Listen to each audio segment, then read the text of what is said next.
We have this great ambassador program where we actually have residents that have lived here for a bit longer than some of our, obviously newer residents, and they volunteer their time to truly come alongside and meet our new ladies and gentlemen in the community, and to really just show them around, to invite them to dinner, to tell them about what's going on at town hall, resident council, to invite them into a group that they might find, interesting to them. Yeah. It's great to be able to meet staff and to recognize, what each person does here. But it's another thing to meet other residents as they're reaching out to you. That feels so much more comforting when you have people knocking on your door saying, "Hi, I heard that you're new here.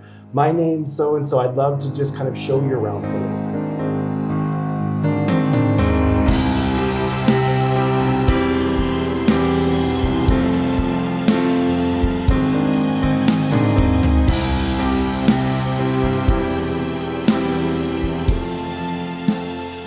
And welcome back, everyone, to Answers for Elders Radio Network. And we are here with a special Trustcasters episode again at the Gardens at Town Square.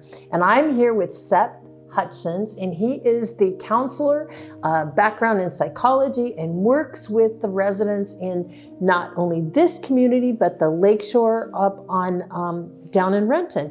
Nice to meet you, Seth. And I'm excited to speak with you because obviously, making a transition into senior living, that's a huge life change. And to have somebody like you on staff, tell me a little bit about your role. Yeah, Suzanne, as the community counselor, my main focus is on the social and emotional well-being of the residents that call this place home.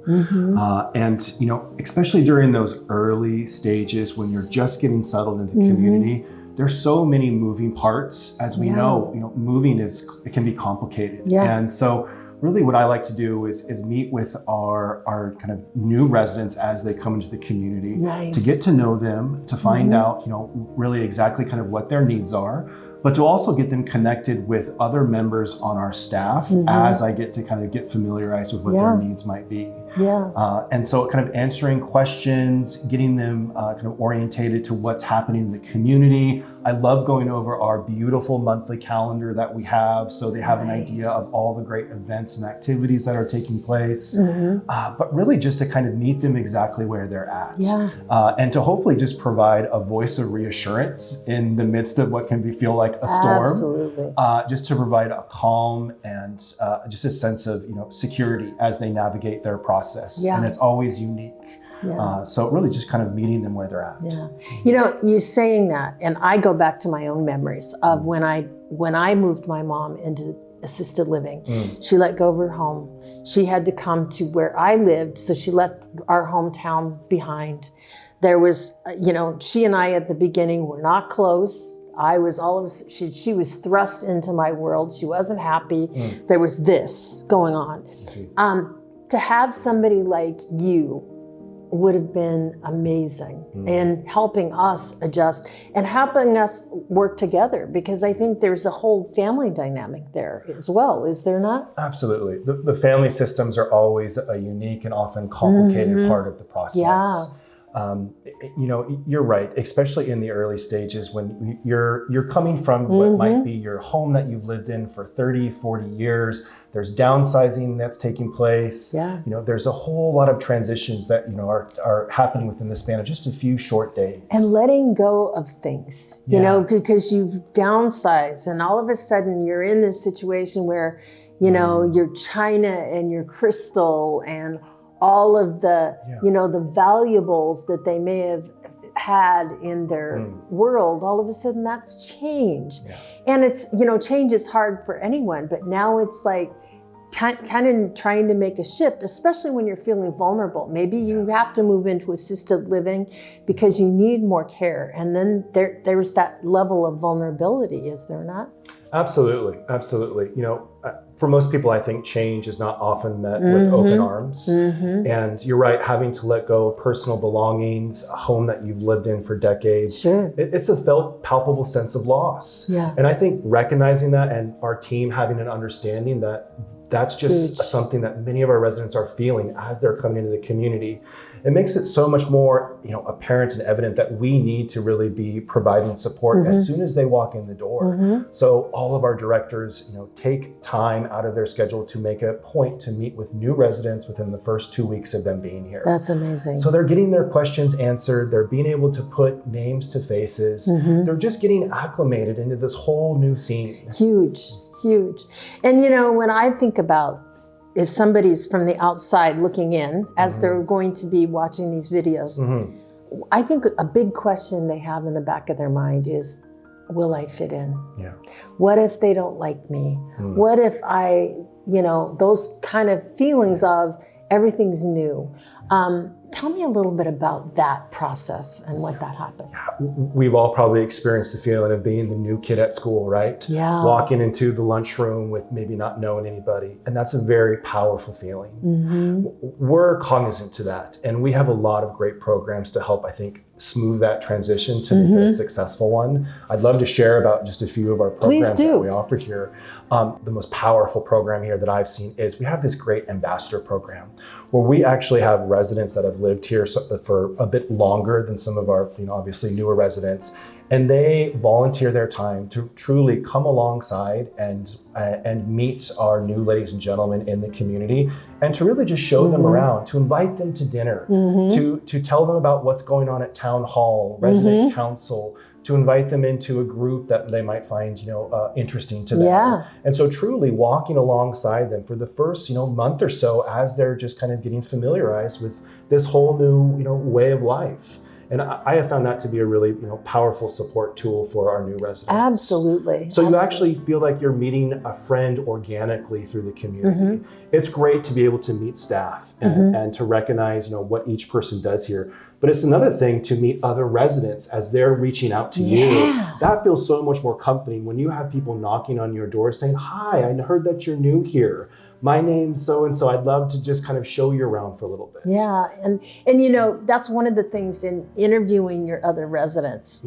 That's a common thread, that there's a lot of feeling of, wow, I felt so welcomed here. Everybody smiles. And that's a lot to do with the culture that Era Living provides. Could you tell me a little bit about how that is developed?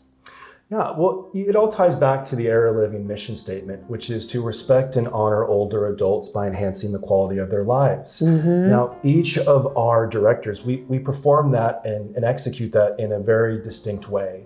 But each person is going to come into the community with a different set of needs. Absolutely. And so it really takes time getting to know the individual. So that's why we set aside that time as they're coming in early to really understand what that individual or couple is about, what they're wanting to really make this community for them, and what we can do to help kind of meet those goals. Right. And it's all part of that wonderful acclimation process. We also have this great, that I actually get to lead. It's called a Newcomers group.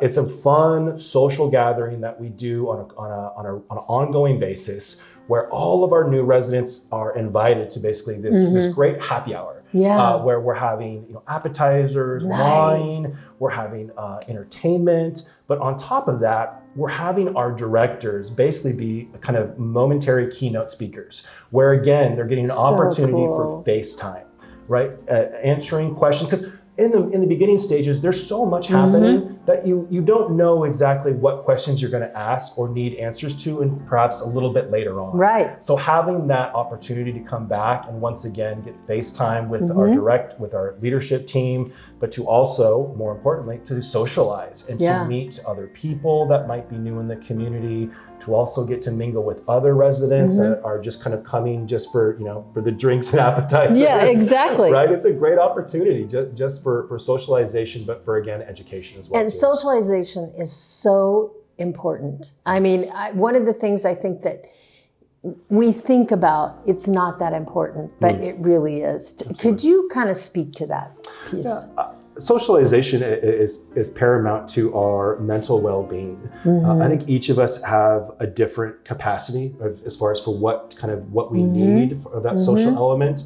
I think the great thing about living in a community space is there is a just buffet that you get to choose from. And the wonderful part is that we try to incorporate that there's something for everyone. And so we really, whether it's the ambassadors, whether it's the leadership team kind of speaking about what's available in the community, residents kind of get a feel for what might be appealing to them.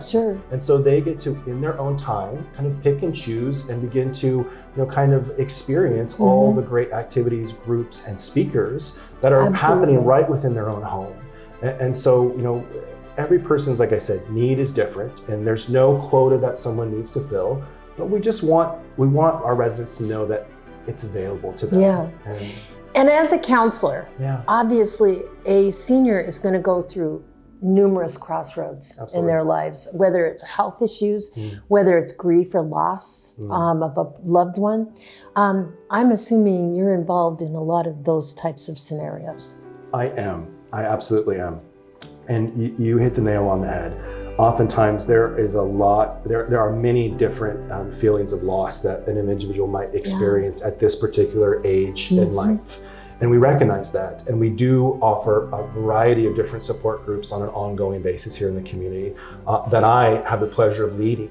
And I think having Air Living is unique in this way in which we are the only retirement community that offers a full-time or part-time mental health therapist or social worker on staff. It's amazing. I think having that resource, but also on top of it, having a trust and familiarity in that person already makes it so much easier to be able to reach out if and when there comes a time where more support is needed. And I think that's just simply invaluable.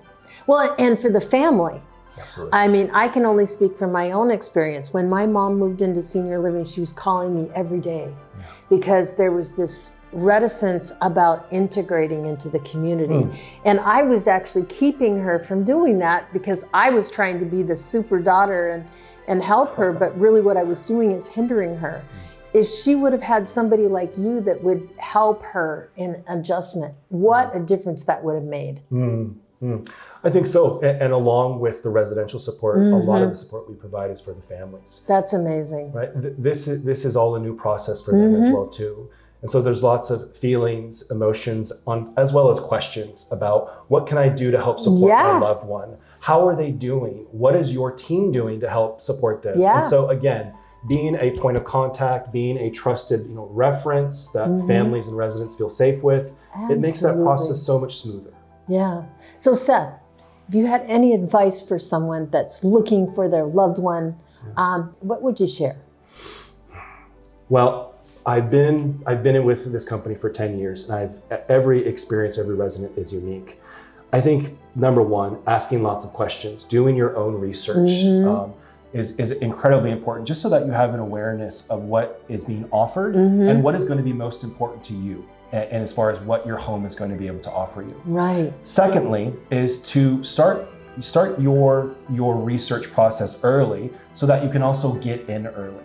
It's always a huge benefit to be able to move into a community at a point of strength in your life. Yeah. And so coming in when you're able-bodied, when you're not in a health crisis, or just being able to experience and enjoy all the benefits that the gardens can offer. I mean, that just is so beneficial to the individual as well as the family. Yeah. The moving process is stressful enough. Come in at a position of strength. So I think, beginning the process early is always beneficial for people. Yeah. Thank you so much for sharing your story. Absolutely. It's nice to meet you. Nice to meet you too.